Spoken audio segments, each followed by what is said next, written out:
Hi guys, this is Jack from Grand Haven Loft again. And I want to show you a little bit about my magpies. I've already showed you one video on it, but this is a more in-depth about the history and the origin of the bird. These are a pair of duns I've got here. But going through my old books, I'm going to put my glasses on here, I came up with this old book I found from 1945. It's called The Pigeon, and a lot of fanciers will know it. It's a pretty in-depth book by Wendell Levi. But right here is magpies. And as you can see, in 1910, the bird looked a lot different than it does today. See the short legs? Well, guys, see, look at this book. It's, it's got every pigeon in it, even the extinct birds. Quite the book. But anyway, anyways, it comes from a tumbler family, and it was English and American magpies were from German magpies. The standards first come out in 1883. See, there's a couple of fantails there. And then a guy named Frank Warner, he developed a bird with a longer neck, longer legs, a more elegant style. Now that's the standard, you know. And in 1910 they crossed it with the Bangladesh pigeon of France to come up with the pigeon we got today. But this guy, William Cook, he outcrossed the breed. He's the one that outcrossed it to the French bird here. And came up with a bird so popular that in a show, it was a 1908 show in Kingston in England, there was 489 entries of this pigeon. Now, you would never see that today. People were much more involved with animals, livestock, chickens, pigs, horses, everything. They were developing new strains back then. We still are today, but then it was a way of life in many places. But anyway, this guy, after Cook had this bird, Warner come back and he wanted the bird again. So it cost him £100 back then. It was the most in British history ever paid for a pigeon of any breed.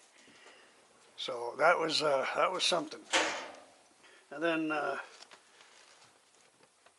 let's see. Oh, that hen was so popular that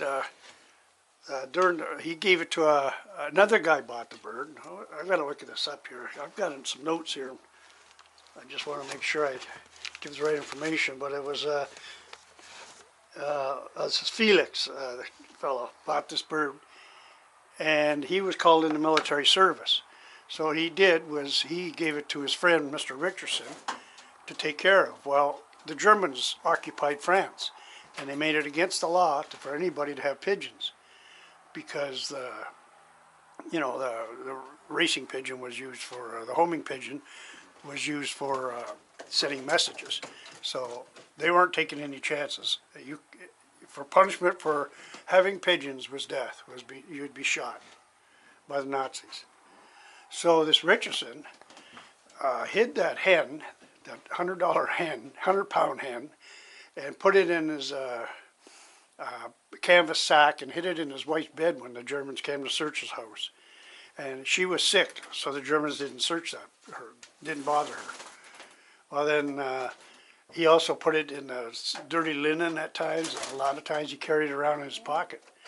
But he did keep the bird safe, and eventually he smuggled it into Belgium, where the bird was safe. And when Felix got back from the war, well, he got his bird back and continued breeding. And all these birds have that bloodline in them. Now there's a couple fantails here. See, it's cold, really cold today, and they're showing it. But see how when they stand up? See how nice, elegant, long legs, and the tail just off the ground like that? Yeah, these, see, they're nice pigeons. Fantails are beautiful birds too. But anyway, that's a little bit of history and origin of the birds, and these are the ones I'm trying to breed the yellows from. I got some reds and yellows. Hi guys. See, they're a little nervous with the camera, I think. Yeah, there's a nice yellow right there. Nice little hen.